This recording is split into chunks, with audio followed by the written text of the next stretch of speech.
Hello, everybody. Welcome back to The Pursuit. I'm your host, Ben Spangle. First of all, I want to thank you all for listening. Thank you for all the comments, the messages, the DMs, all of it. I pay attention to every single one of them. Thank you so much. And, we've been talking about money for a while on our show. Obviously, we've had several guests in the past. And I got to tell you, I'm so excited for you today to be listening or watching whatever platform you're on to get to hear from Ellen Rogin.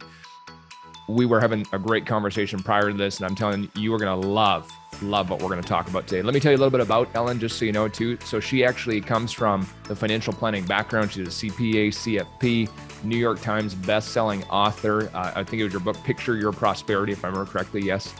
Yep. And New York Times best-selling author, USA Today, Amazon. I mean, big time. She's a huge thought leader. I know she's been in tons of media publications, PBS, NPR, CNBC. I saw you did a talk on TED Talks as well.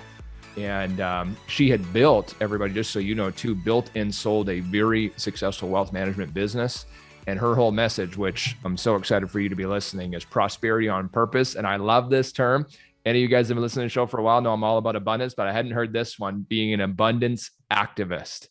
And I think we need more of that, Ellen. So I'm so excited to have you. Thanks for coming on. Oh my gosh. Thrilled to be here with you, Ben. Thank you. Hey, I always love to begin because I think it's good for the audience to get to know you. Tell us a little bit about you, your story, and how you got into what you're doing now.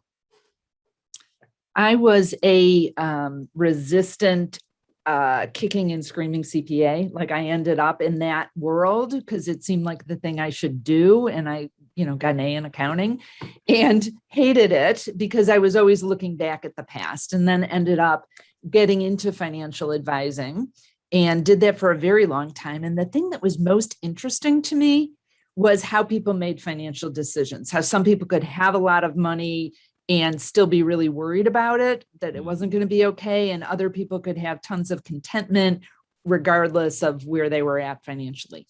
Really fascinating. And over the years, as I was working with clients, but also kind of on the side, I really explored that and wrote a couple books. And so what really drives me now is this vision of, wow, wouldn't it be amazing if the world could see money as a force for good and be so aligned with their purpose and feeling comfortable with their finances that they can stop asking, am I going to be okay? And start asking, how much can I give? That's wonderful. It's interesting as you say that too, just the idea of really getting people to understand that money can be a force for good. But by the way, everybody, we're going to jump into some gold right away here. I think there's a lot of people that don't feel that, as you know, right? I know we know that. And so I want to jump right into this, how you said it so good. You can have money. Some people do have money, but they're so tight with it and they're so scared of it or losing it. Why don't we jump right into this idea of your relationship with money and that concept? And the fact that you even asked the question that way, like your relationship with money, because we do have a relationship with our money. And one of the easiest ways for people to kind of understand this is if we personified money and we said it was a relationship. And if you thought about your relationship with money like you have your other personal relationships, how would it be? Like if you were in a personal relationship and you were always like, I don't trust you, I don't have anything to do with you, someone else take care of you, that wouldn't work very well. Or, you know what, you're a necessary evil. Can you imagine dating somebody or being, in a committed relationship with them and go, you know what, you're a necessary evil. I don't really want to handle you. Or I'm so afraid you're going to leave me. Like that just wouldn't work. And when you have that energy towards your money, I actually think that's what shows up for you. There's this really interesting phenomenon I've seen over the years, and my sense is you have too in the work that you do, Ben, is that when you can come at your money with a more abundant attitude, a better, healthier relationship with your money, all of a sudden things start to happen so much more easily and effortlessly. It's almost mystifying and magical that when you can come at things with that viewpoint, things happen. It doesn't mean you don't take action, but that is a huge driver towards getting the results that you really desire. Yeah, I've I've heard the relationship with money concept, but not the way you just said it there. And I think that is the greatest way to ever explain money. And obviously, if you have thoughts like that of it's a necessary evil, or these thoughts about it, how could you ever be in a relationship with someone else like that? And then everyone listening to, think about it. I mean, I'm sure that was profound for a lot of people, but if you think about that concept of how can you expect more money to show up in your life in an abundant way if that's the way we feel? So give us some tips for people that say, okay, well, I think I need to examine my relationship with money. What kind of tips would you give for people to do that? Well, I would start with, when I actually like to have conversations with money. I do this through journaling. Okay. And money gives me answers. It gives me answers for myself and for other people. And I think even though I wasn't realizing that's what I was doing, but when I wrote my book, I did that a lot and things would just kind of come through. And one of the things that I know is money really sees that so many people are fearful of it and it doesn't work. And so the first thing I would say is to really examine, like, in what ways are you afraid of money? And it could be, I'm afraid in my business, I won't earn as much. I know you work with a lot of entrepreneurs. What if my clients leave? I'm really not confident about making financial decisions. And that, like, fear is, it's like driving in the fog. You can get there. You may make money. You may have a business that grows, but it's so much harder. And it feels so much more stressful to be driving in the fog. And I think we just get so used to having these replaying thoughts about money. I know you do a lot of work with our beliefs, and but those make it's like they're ridges, like when you drive in the snow and people keep taking the same route. That's what those beliefs do. And it can be a challenge for us to move out of those, but it's certainly possible to do. And I think the first step in that is noticing what beliefs you have around money, being aware. Yeah, that's so good.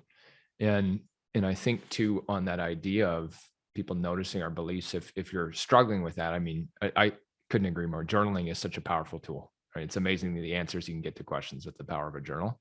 But if you're wondering, do I have empowering beliefs? I mean, results always tell us, right? You agree on that? I mean, they can tell us what kind of beliefs we have. They may not tell us the exact ones, but what kinds we have, whether empowering or disempowering.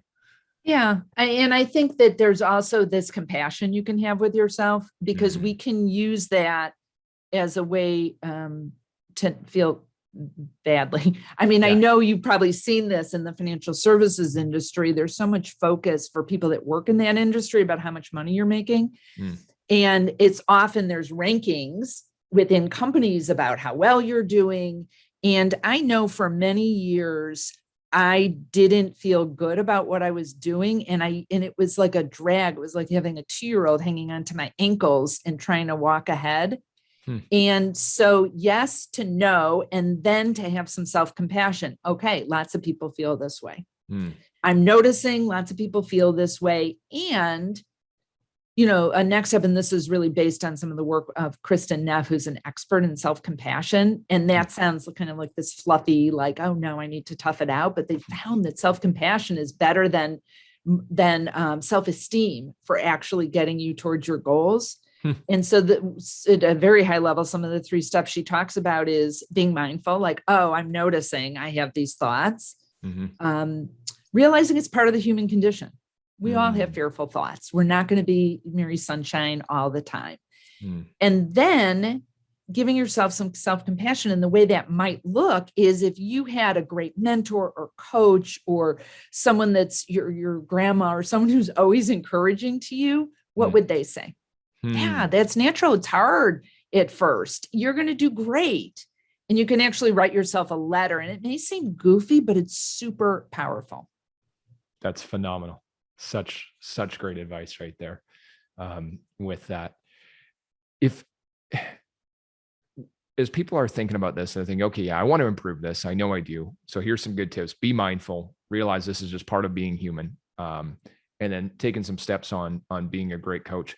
What have you found in the work that you've done as you watch people make some major shifts in their life, and they went from maybe struggling or negative emotions with it to abundant and prosperous, and what would you say are some of the common, maybe new thought patterns or new beliefs that people have developed that have helped them lead that more abundant life?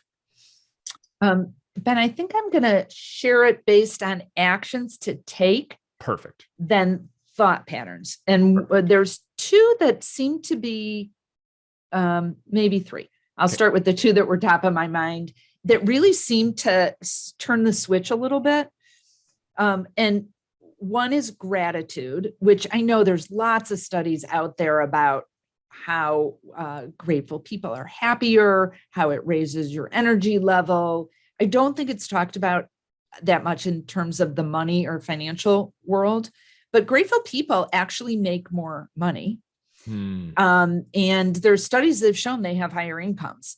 There's studies that have shown that people that give more actually make more. And people think, oh, I'll give more when I make more. But I believe that generosity actually precedes prosperity. Because when you're grasping onto what you have, like, I'm so afraid I'm not going to be okay. And for those of you listening and not watching this, I have my fists clenched. If you've got your fists clenched, you can't possibly receive. And then when you open things up, you're allowing more to come in and you're loosening that grip. You're also really coming to a place of doing something for someone else. You know, everyone listening to this, I don't know, is better off than most of the people in the world. You just are. You may have struggles. I'm not trying to say that it's easy all the time, but we always have something we can be thankful for. And I think generosity is the physical manifestation of your gratitude, just to tie those two around. So gratefulness and generosity. And I'm really talking about right now, financial generosity.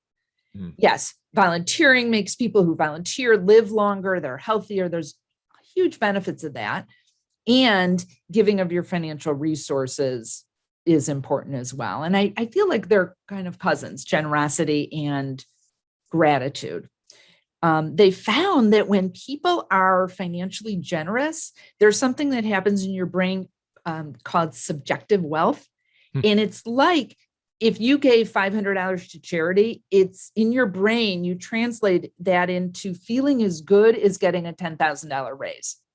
So it's kind of like, oh, I must be wealthy if I'm able to give that, so it's a little counterintuitive, but I think it's a really important strategy to get into and to have some kind of automatic giving plan, just like we know in financial planning, you should have an automatic savings plan to save off the top. I think when you have a systematic giving plan, you're greasing the engine to have those results happen easily as well. Very cool. Very cool. So what if I'm listening and I'm saying, Ellen, that sounds really good. And I know you said it earlier, but I want to hear what you say to someone. They say, that sounds really good, but I'm just paying the bills right now. There's no place for me to give. But when I am making more money, I that sounds like a good idea. Yeah. And that may be like, if you're running a deficit and you're like, you're not keeping up, but I get it. And could you say yes when someone on the street asks you for money? Just give them $1. Could you do that? Could you, charities, it's not just all like the Gates Foundation and Warren Buffett and Oprah, like they rely on $25 and $50 contributions. So a small amount can make a big difference. And just that ability to help somebody else, makes a really big difference. So it doesn't have to be, 10% of your income or 20% or whatever's like the right percent for you when you start. It can be whatever you can do. So it's really starting with something, starting small, more the act of putting yourself in that position of doing it to experience what I think you call it subjective wealth. Is that correct? Yeah. And I was talking on a workshop yesterday, and the woman who was running it had done some work with me. And one of the things I ask after I have an individual consultation with someone is that they make a charitable contribution. It's kind of like thanking money for providing them with insights. And what she ended up doing, she was about to write a check to a charity, and she was in a shoe store, Allbirds, and was trying on shoes. And there was a postal worker there. And this was about a year ago, where in the States, the postal workers were just like getting slammed in the media and having a really hard time, and with COVID. And there was a guy there who was trying on the shoes, and he found out how much they cost. And he's like, well, I can't afford that, even though he was on his feet all day. And she went up without making a big deal and said, I want to pay for these shoes for this guy, and just left. He came running after her, and she was like, no, I just wanted to say thank you. I didn't really need a thank you from you. What she told me yesterday is that act switched everything for her. Really? And in her business, all of a sudden, an investor that she didn't even know was going to be out there showed up. She had other cash infusions. And it's not just this metaphysical, like, oh, I gave money and something came back. Although I do believe that happens, not always from the same person, but it was, she opened up, let go of some of that fear, just to circle back. Like, how do you let go of that? Because she realized she made an impact for someone. And what I love about that story, every time I hear her tell it, I get the goosebumps, and I'm like, oh, how can I go out and make a difference for someone like that? That's a great story and a great example of that. And I think giving really does, it opens the door for receiving, which is a wonderful thing, but not to give just so you can receive, though. Yeah, it's kind of that, it's not give to get. I know Right. In your industry, there's like this old school, like, you give me a referral, I'll give you a referral. Right. It's give to give and being open to receiving. And it was when I had my practice, and still now, it's a big part of my marketing plan is, okay, who can I give referrals to? How can I help them? And I know it'll come back, and not always from that other person. I mean, there is this law of reciprocity. I do some really great things for you, Ben. You may or may not give me a referral. I'm sure I could make an ask down the road if I built up that, my friend Deborah Poneman calls it relationship capital. But it doesn't just work with money. It works with acts in your business as well. The more you give, the more will come back to you. Let's talk a bit about that. And I think you certainly just did, but this idea of how, I suppose that is the answer to it in a way, but using generosity to build your business, right? Is that what you're referring to? Yeah, we could talk about it a couple ways. Okay. One is, yes, if you can give financially, I always had a percentage of my revenues going into an account to be giving to causes that were important to me or causes that were important to other people. The other thing that I always did, we talked about referrals. I would set my goals, not just on like what was going to come to me, but who could I give to? I learned this from a woman named Suzanne Stone very early in my career. We were in a networking group. It was kind of like a leads group. And what she said to me is, Ellen, you reap what you sow. And at these meetings, I want to be, we would stand up and share who we gave referrals to. She goes, I always wanted to be the person that gave the most referrals. People would want to get to know me. I would help them. And I learned that from Suzanne super early in my career. And I always did that. And I get so excited. Like if I'm able to help someone else, it feels really, really good. And I've come to trust over the years that it will come back to me. Yeah. So that's one thing with referrals. The other thing is when you're a generous person, people want to do business with you. It creates a corporate halo around you. So in our practice, I wouldn't give like mugs. I did it early in my career with like my company name on it, because who cares? But I might give a charitable, I might give a gift that has some charitable components. So for a while in Chicago, there where I am, there was this organization that was helping people getting back in, formerly incarcerated people getting back into the workforce, and they made soaps. I would buy those soaps to give them as gifts for my clients.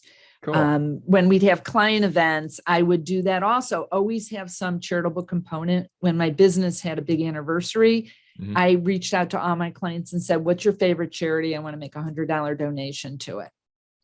Then I learned not only did I get to do that, but I learned what their favorite charity was. I learned in a different way how to support them going forward. So I think there's lots of ways you could do it that are authentic for you. Maybe you're out volunteering and you meet people through that. Maybe you're on a board and you show up a certain way, you're giving, giving, giving. And it's okay to have, that's a beautiful way for evidence how you are in the world, right? You're very responsible, you follow up, then people are going to want to learn more about what you do. I think one of the things that's been a common theme of what you talked about, and I really want to point this out for everyone, that I think life, not just business, but certainly if you're in any kind of business, is what you've talked about, Ellen, is the idea of giving, but not feeling that you need to receive from that necessary source. And right. Yeah. And you may have read this book. I'm sure some of your audience has. There's a book called Give and Take by Adam Grant. Okay. And he talks about there's givers, there's takers, and there's matchers.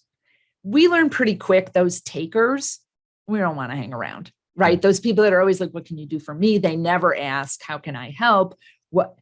And then the matchers are, you scratch my back, I'll scratch yours. Givers, it doesn't mean that you're just giving and taking all your time and not getting paid for things. You give within boundaries and things that you can help with. And to some extent, you're going to stop doing that. Hopefully, if you're aware of this, to the takers after a while. It doesn't mean you do it for everyone, but maybe you mentor one of your clients' kids. You don't think that's going to be awesome? You're building up these relationship points. That's so cool. I want to hear your thoughts on this, because right now I know there's a lot of fear in the world, right? There's a lot. If you listen to the news, I think you're going to think the world's going to crap. And there's good economic times, there's bad economic times. Those vary all the time. But I want to hear what you teach people on how do you succeed in any economy, whether it's boom, bust, irrelevant. Talk to us about that. Well, a lot of it goes back to how you started this conversation. And I know what you teach about what is it that you're thinking about. We make up stories all the time about what's going to happen. Oh my God, the market's been up for all these years. What if it goes down? Guess what? It's gonna at some point. We go through, that's what happens. There's cycles. There's lots of, I always like to say, let's make up a good story. They're made up anyway. Why not feel good about it? But, in any economy, there are always opportunities. Many of the best companies started in difficult times. And the thing I like to ask myself, and it not always an easy question right in that moment, but it's like, okay, if this was all some great big plan, why is this happening right now? What am I going to learn from this? What is a way that I can grow from this? And even if I don't know the answer in that moment, just asking that question opens the door for me to learn from it. Can I tell a quick story on this? Please. So I had been maybe 10 years into my practice as a financial advisor. I had a coach the entire time. She's still, my coach. And I remember being on the phone with her. It was January in Chicago, which always is kind of a bummer anyway. And I was sitting at my desk and I was crying, and I'm not a crier. And I just downloaded on Phyllis. I'm like, my husband changed the way he was doing business. And all of a sudden his income went away, which felt like a unilateral decision, which I don't know if it was, but that's what it felt like. We had 2 little kids. I had changed my practice and my revenues were different. And we had real estate and there were some vacancies and we were running up credit card debt. And I'm just downloading. I felt so bad about this. I was pissed at my husband. I was embarrassed that I had this credit card debt. Here I am, a financial advisor, so embarrassed of this. And she listened in the most kind way possible. She slapped me in the face over the phone. And she said, Ellen, I get it. And I've known you a long time. And you're really thinking about this in a way that's way more scarcity focused than abundance focused. And it kind of woke me up. And in that moment when first of all, I changed a lot of things after that. And within a year we were out of debt and my business skyrocketed after that. But thinking about that situation, about turning it around, in that moment, when I realized how embarrassed I was, I thought, someday I'll be able to tell this story. Took me like 10 years to even remember it and be able to tell it, because I had a lot of shame around that. But now I realize that that's like a helpful learning tool that I can share with someone. So maybe yours is, if you're a speaker, maybe it's a story you can tell someday. Maybe you've built up muscles in your business. Okay, now I know how to run things in a more lean way and be more resilient. Like there's always good things that can come out of a situation. That's so good. Yeah, I think what you're talking about is really, how can you turn, if you're going through challenges right now and it feels like, oh man, how am I going to handle this or whatever, or you've got that shame or embarrassment, is realizing that you may not see it in the moment, but there is some higher purpose to what this is for. This is going to help benefit not just my life, but other people's lives in some way, shape, or form. And, you know, even back to almost 100 years ago now with Napoleon Hill's book, but that every failure or every setback has an equal or greater opportunity inside of it. So good. So good. Yeah. Can I just make one other thing about fear? Because I think money has a particular edge on it for people, this fear, and how important it is to find ways to calm that fear down. There was a book called Scarcity, and the researchers in the book found that when people's backs were really up against the wall financially, the fear level was so great that they were unable to make good decisions, and their IQ actually dropped. No way. So you can't, you have to find ways to calm that a bit so you can start to see your way out, start to see who can help you with the situation you're in, to be a little bit more creative. So I like to think of meditation or some other contemplative practice as actually being a financial strategy. Because you can't, in your business or your personal life, it's so important to quell that fear. Wow. That is such a great strategy right there. You know, everybody, as we've been talking about meditation, I've never heard it said that way. Think of it as a financial strategy, just to put yourself in a calm energy, right? An energy to create rather than an energy to run away from. And amazing. I want to go back a little bit on the idea of, okay, I'm recognizing that maybe my relationship with money hasn't been the best in the past. I want to make some changes with it. I'm going to do a little journaling for sure. And I know you know as well too, that I think the way that if you want to create a new belief, you have to decide what you want it to be and repeat it over and over is a way to do it. All beliefs are repeated thoughts. So in the work that you've done, just kind of taking a step back, what would you say, even if it's to give people tips on what are some of the more empowering conversations to have with yourself around money, or more empowering beliefs around money? I mean, I understand everyone comes up with their own, but. Yeah. So one of the visuals I've been working with most recently is this idea of flowing with the current and flowing against the current. Okay. So, and this is an awareness tool as well. So when we think about swimming with the current, that's easy. It makes things easier. My husband did an Ironman in Louisville, and he did great on the swim, and he's a strong swimmer, but part of it was also, it was in the river. So he had the current helping him. So it helps us along. And there's thoughts we can have around money that have us in the current. The opposite is going against the flow, trying to go against the current. And it's just so much harder to do that. And the visual, I'm not a swimmer. So the visual I have is in Chicago, when I used to go be downtown and go to the train. If I was going to the train at a wrong time, at an off hour, all of a sudden all these commuters would be going one way and I'd be trying to walk against them. And it was just took longer and it was harder and it was pretty stressful. So when I think about going with the current ideas with money, it's things like having optimistic thoughts, these good stories we tell ourselves, being responsible, not saying, oh, that's someone else's job, being a saver if we're getting super practical, being generous, thankful, aware, collaborative, sharing and trusting. And then against the flow are when we notice we have thoughts like they're super competitive, like I can't share this idea because someone's going to steal it.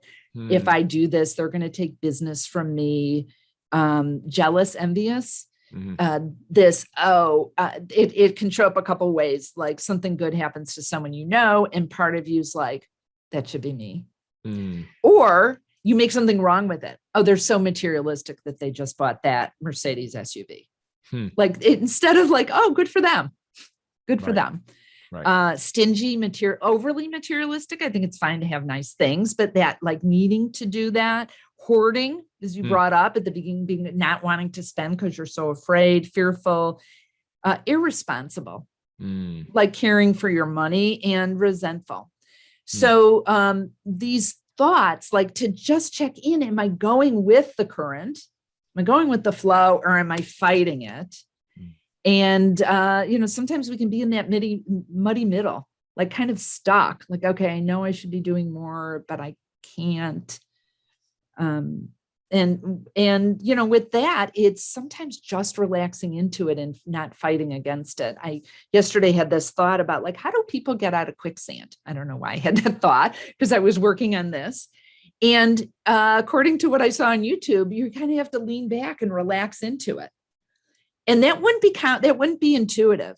No. And I think if things are difficult or you're fearful, you feel like I got to fight against it. And sometimes, like we talked about before, it's relaxing into it. And it's really like what I think of is getting, getting support, going to a financial advisor or a great accountant or someone if you need professional support. It's getting smart. Sometimes we just need to learn more to move ahead. Like these terms feel confusing. You just need to learn a little bit more to raise your confidence levels. And I say getting away, and I don't mean like some big vacation, but it's getting calm, like stop, if you can, that ruminating. So that was a lot just there. But I think there's things to just notice. Am I going with the current, or am I fighting against it? I think that's such a great analogy of just being, whether it's in the current of money or the flow of life, right? Am I going in the flow of life, or am I going against the flow of life? And it sounds like to me is so much of this is almost probably the largest step is just to become more aware. Yeah. What am I thinking about? How am I feeling right now? Rather than just automatic responses and continuing to do the same old, but really stepping into, you brought up meditation, you brought up mindfulness, awareness, and really starting to pay attention to how am I showing up now, Yeah. And that is my first step. I have like kind of 4 pillars of being great with money. Okay. And it's aware is the first one. All the things we've been talking about, being clear. Where do you want to go? Like, what is it that you really want, and why, and who else is going to benefit from it? Being aware, clear, care. So you have to take care of things. We live in a material world. We're talking a lot about mindset. It's important. And you have to take action. Savers are less stressed. They do better. They meet their goals better. If you're more responsible with your finances, things will feel less stressful. And then share. So that's that generosity part. Aware, clear, care, and share. And if you do all that, you'll really be enhancing your money relationship. That's awesome. That's so awesome. A lot of good stuff in here. We may have talked about this. I want to make sure that we do. The idea of the intuitive part of me money exercise. Is that more that personal conversation, or is that something totally different? Yeah. So this idea, I think we're all intuitive with money. Okay. I used to, when I would meet with people as a financial advisor, I would say things like, God, I just know if someone's going to be okay financially without even having to know any details about their finances. And I thought, well, that's just because I had a lot of experience, or I could listen differently, which I think that's true. I realized later that I was highly intuitive. Like I don't know, I feel like I have a bat phone sometimes to money, and I can say like, oh, what's up? Like, what do they really need to focus on, and how do they need to feel better about things? But it's not just me that has that. I don't think many people think about it, but we are all intuitive. It's just sometimes some people are able to turn the volume up a little bit more on that. And one of the activities that I found has been so successful and so supportive for people that, when I'm doing workshops or working with people, I'd suggest is to just write down the journal prompt, money, like you're writing to money. What do you want me to know? What do you want me to know? And I've never heard anyone say, you're not going to get an answer back if you're really calm about this, like you're destined to failure. That is not going to be what you're going to get back. You're going to hear a message that's really, really impactful for you. And that's the beautiful way to create an affirmation that you can really get behind, because this is what money wants you to know. And just for some of you out there that are thinking, I hate journaling, like, right? Because I never thought I was a journaler. And I actually type a lot of my journaling because I'm too impatient. And I think there's supposed to be benefits for handwriting it. But there's studies that have found, so there was one study that had two groups of people. One were told that were laid off. And one were told to just journal for 5 days on their feelings. And the other group was told not to, nothing like that. 8 months later, the group that was told to journal, 67% had new jobs and only 27% of the non-journalers did. Wow. So there's like absolute benefits from it. So, and I'm not talking about hours. Spend 3 or 4 minutes just journaling money. What do you want me to know? And see what shows up. That's so cool. That's so cool. I love journaling. It's been a part of my life for years and years and years. And I think if I was to die today and my kid said, hey, what are 2 tools that I could have for the rest of my life that help me? Meditation and journaling, I think, are the 2 greatest things that any of us could engage in, because you get to know yourself, right? And I think what you're teaching, which is so wonderful, is just even the term intuitive, but I think it's just learning to trust your own guidance more. Yeah. But if you don't ask. And then taking action on it. So I don't know if this happens with you, Ben, but like if you're journaling and all of a sudden someone's name comes up, what I got really good at usually, or I kick myself if I didn't, if someone's name came up, I try to reach out and say, hey, just thinking about you. And I don't know, 80% of the time, something beautiful came out of it. Might have been a business opportunity or an introduction. And worst case, then I just connected with someone that was on my mind. So I'd encourage you to be doing that as you have a thought, whether you're journaling or not, someone comes to mind, to act on that. Reach out. That's a great tip. Yeah. Yeah. I think really, again, what you're teaching is developing your intuition. And every time that you act on it, you strengthen that muscle in a way. And I've heard Bob Proctor talk many, many times about intuition as in a sense of a muscle, is that you said it earlier, but everybody is intuitive, just whether we're listening. And then, as you just put it so well, is acting on it, right? Acting on it. Yeah. Phenomenal. Last question on this stuff, and then we're going to switch a little bit. But I guess if people are listening to this, okay, this is all good. All of it sounds awesome. I love the idea. I know I want to improve my financial life. Where do I get started? You've given a lot of tips, right? We've talked about a lot of different things. What would be if I'm not doing any of this, where would you direct people to start? Okay. The things that came to mind are really aware and care. So aware is, okay, just start to notice, like, what am I thinking about money? Just being a little bit more aware. Because most of the time actually 47% of the time people are thinking about something other than what's happening right now. So we're off in this like made up world and not right here. So just noticing, not beating yourself up. Oh, that's interesting. I just had this disasterizing thought that everything was going to crumble. And then I would say start caring about your finances. So whether you're talking about your personal finances or your business, like actually know what's going on. I don't like budgets, because I think they feel restrictive, like no one wants, it's like being on a diet. No one wants that. But I do think it's important to know where your money's going. And so what I like to think about is a prioritized spending plan, whether that's for your business or your personal life. Like, where's your cash going? And do you value where it's going? Is this something that's important to you? Or are you spending money on things that you value? And knowing what is going out and what's coming in. And knowing what assets or liabilities you have, like things you own and things you owe.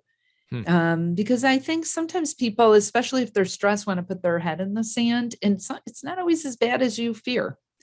Or if it isn't great, then you need to have those tools to get out of it. That's awesome. So begin just paying attention to what you're thinking about, how you're thinking about it, awareness of it, non-judgmentally. and then really start to put some care into your finances. Yeah. I love that. That's awesome. Ellen, where can people connect more with you? They want to reach out to you. They want to hear more from you. Where's the best spots for them? Oh, yeah. So my website's ellenrogin.com, ROGIN.com. And as a special gift, if you go to ellenrogin.com/gift, you can download a copy of my first book, Great with Money. Okay. And and then you'll learn about more messages from money and things like that. But that would be a good place. Cool. There you go. Wonderful. Get a copy of her book, Great with Money. Also, picture your prosperity as well. Yeah. And that's on Amazon or wherever you get your books. That's wonderful. Well, thank you so much for your time. This has been awesome. I love sharing this message of abundance. I love sharing the message of, I think that more than ever, we're seeing people waking up to that there's a better way.